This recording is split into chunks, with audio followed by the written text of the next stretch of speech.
Friends, welcome to Amulu kitchen. இன்றைக்கி நம்ம என்ன ரெசிபி செய்ய போகிறோம்னு பார்த்தீங்கன்னா, தீபாவளிக்காக ஸ்பெஷலாக பூந்தி லட்டு எப்படி செய்கிறதுங்கிறதான் பார்க்க போகிறோம். இதுக்கு பார்த்தீங்கன்னா நான் 1/2 கிலோ கடலை மாவு எடுத்து சலிச்சு வச்சுருக்கேன். இப்போ சலிச்சதை வேறு ஒரு பாத்திரத்தில் மாற்றிக்கலாம்.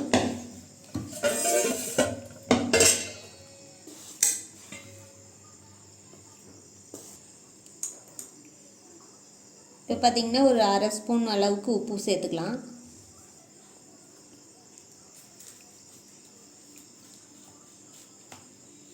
இட்லிக்கு போடுற சோடாப்பு வந்து ஒரு சேர்த்துக்கோங்க. இப்போ கொஞ்சம் கொஞ்சமாக தண்ணி சேர்த்து பிசைஞ்சிக்கலாம். நல்லா பஜ்ஜி மாவு பதத்துக்கு பிசைஞ்சிங்கன்னா போதும். அதனால் கொஞ்சம் கொஞ்சமாக தண்ணி சேர்த்து பிசைஞ்சிக்கோங்க.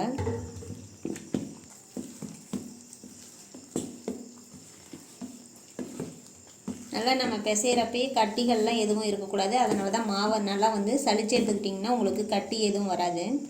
இல்லைன்னா கட்டி அதிகம் வரும், கரைக்கிறதுக்கு கஷ்டமாக இருக்கும்.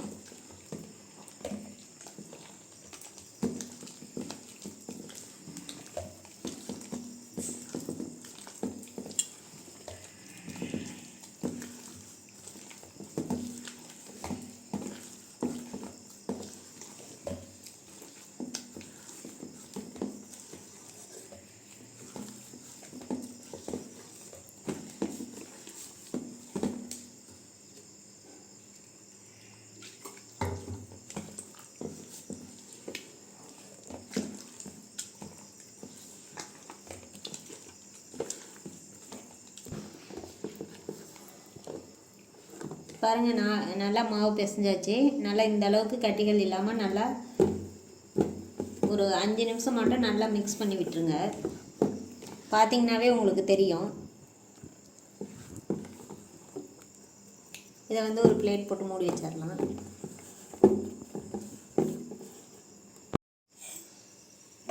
இப்போ அடுப்பில் ஒரு வடை சட்டி வச்சு ஆயில் விட்டுக்குவாங்க. ஆயில் விட்டு அடுப்பு பற்ற வச்சுக்கலாம். நான் ஃபார்ம் ஆயில் தான் இன்றைக்கி யூஸ் பண்ணுறேன்.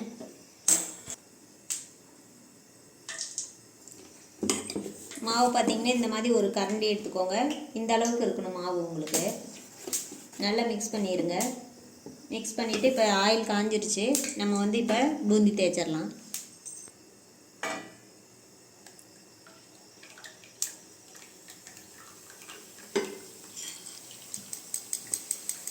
இந்த அளவுக்கு உங்களுக்கு மாவு நீங்கள் எடுத்து கரண்டிட்டு விட்டோன்னா அதுவாக விழுக்கணும். இதுதான் கரெக்டான பதம்.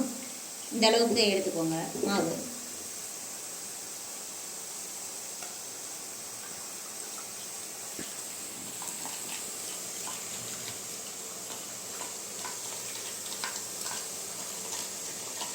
ஏன்னா ரொம்ப நேரம் வேகாமல் பார்த்துக்கணும்.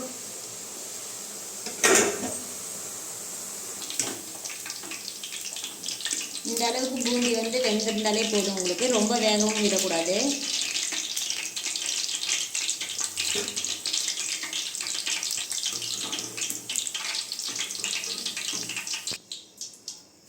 இப்போ ஒரு பாத்திரத்தில் எடுத்த பூந்தியை போட்டுட்டு மூடி வச்சுருங்க.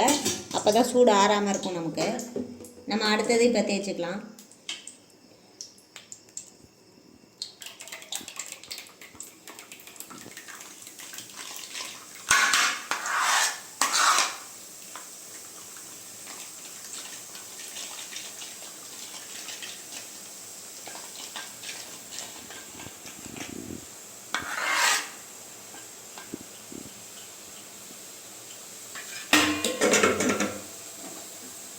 இந்த அளவுக்கு உங்களுக்கு எண்ணெயை விட்டு மேலே வந்தாலே போதும். இப்போ நம்ம அரிச்சு எடுத்துக்கலாம்.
இந்த கரண்டி வந்து அடிக்கடி சுத்தம் பண்ணிக்கோங்க அடியில் உள்ளது. ஏன்னா காஞ்சி போன மாதிரி இருந்ததுன்னா உங்களுக்கு மாவு வந்து எல்லாமே ஒரே ஈவனாக விழுகாது.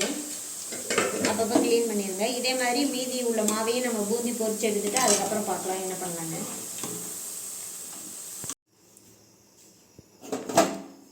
பார்த்திங்கன்னா இப்போ நம்ம எல்லா மாவையும் பூந்தி பொரிச்சு எடுத்தாச்சு. இதுலேயே பார்த்திங்கன்னா கொஞ்சம் முந்திரி பருப்பை ரெண்டாக உடச்சி போட்டிருக்கேன், அதை ஆட் பண்ணிக்கோங்க.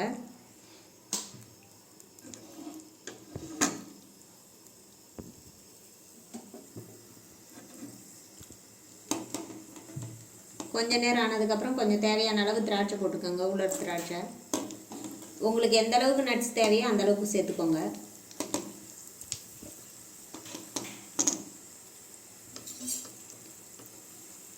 நல்லா செவந்து வரட்டும்.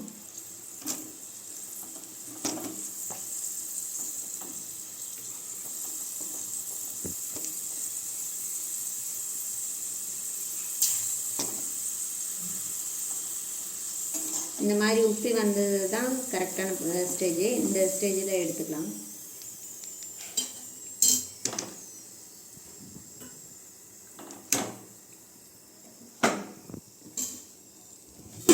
நம்ம ஏற்கனவே பூந்தி பொரிச்சு வச்சுருக்கிறதுல இதையும் சேர்த்துக்கலாம்.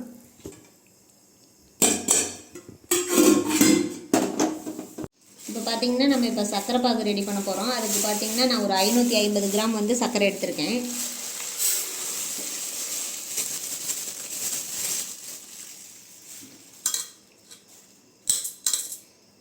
இதில் வந்து பார்த்திங்கன்னா ஒரு 150 ml வந்து தண்ணி சேர்த்துக்கோங்க.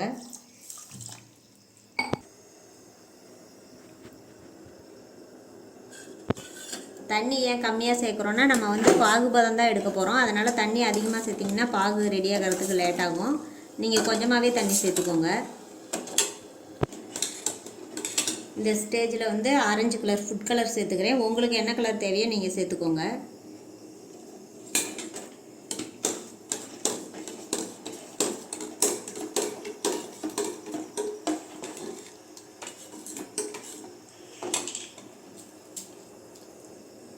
இதுலேயே வந்து ஒரு 5 ஏலக்காயை வந்து நான் கிள்ளி விட்டுட்டு தான் சேர்த்துக்கிறேன். நீங்கள் தட்டி சேர்க்குறதா இருந்தாலும் சேர்த்துக்கோங்க.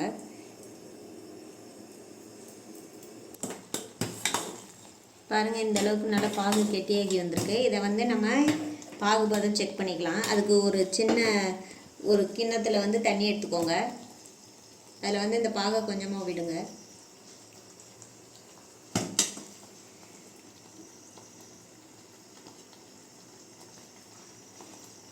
இது வந்து நல்லா உருண்டு வரணும் நமக்கு, அதுதான் கரெக்டான ஸ்டேஜ். இது இன்னும் கொஞ்சம் நேரம் ஆகணும்.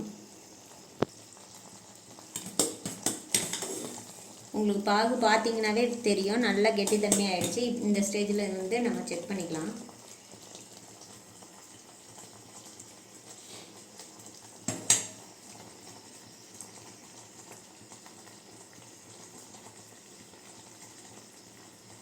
இந்த அளவுக்கு வரணும் உங்களுக்கு பாகு.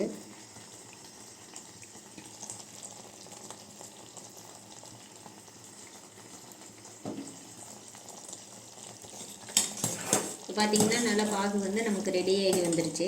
நம்ம ஏற்கனவே பொரிச்சு வச்சுருக்க பூந்தியில் இதை சேர்த்துக்கலாம்.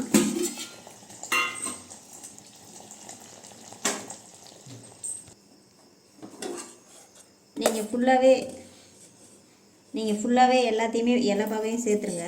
கரெக்டான அளவாக தான் இருக்கும்.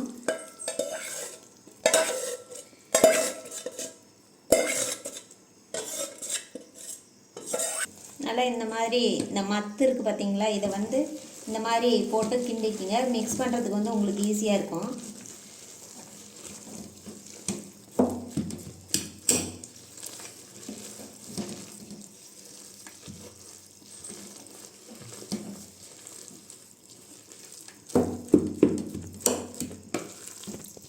கொஞ்சம் நல்லா மசிச்சு விட்டுக்கோங்க.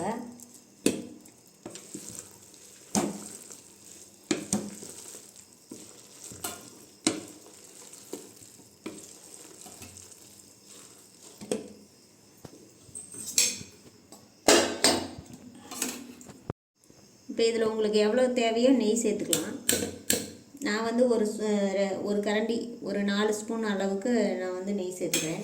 உங்களுக்கு நெய் டேஸ்ட்டு பிடிக்கும்னா இன்னும் கூட நீங்கள் 1 ஸ்பூன் சேர்த்துக்கோங்க. நல்லா மிக்ஸ் பண்ணிக்கலாம்.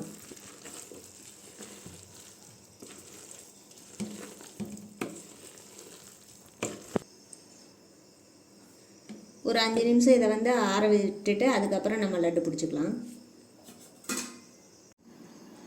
இப்போ பார்த்திங்கன்னா நல்லா கை பொறுக்கிற சூடளவுக்கு ஆகிக்கிச்சு. இப்போ வந்து நம்ம கையில் நெய் தடவிக்கிட்டு நம்ம சின்ன சின்ன உருண்டையாக எந்த அளவுக்கு உங்களுக்கு சைஸ் தேவையோ அந்தளவுக்கு உருட்டி எடுத்துக்கலாம். எந்த அளவுக்கு உங்களுக்கு சைஸ் தேவையோ அந்தளவுக்கு நெய் தொட்டு தொட்டு உருட்டிக்கோங்க. அப்போ தான் வந்து நல்லா மேலே வந்து பார்த்திங்கன்னா நல்லா சைனிங்காக இருக்கும். நீங்கள் இந்த மாதிரி ஒரு ஒயிட் கிளாத்தில் வச்சுருங்க. உங்களுக்கு வந்து எல்லா உருண்டையும் உருட்டிட்டு நான் வந்து உங்களுக்கு காமிக்கிறேன் எப்படி இருக்குன்னு. இப்போ பார்த்தீங்கன்னா எல்லா லைட்டும் பிடிச்சி எடுத்துகிட்டு வந்துட்டோம். இதை வந்து ஒரு மணி நேரம் வந்து ஃபேன் கடியில் உலர வச்சுருங்க. இப்போ பார்த்தீங்கன்னா சுவையான லட்டு வந்து ரெடி ஆகிடுச்சு. இந்த வீடியோ பார்த்துட்டு லைக் பண்ணுங்கள், கமெண்ட் பண்ணுங்கள், மறக்காமல் ஷேர் பண்ணுங்கள், சப்ஸ்கிரைப் பண்ணுங்கள். தேங்க்யூ.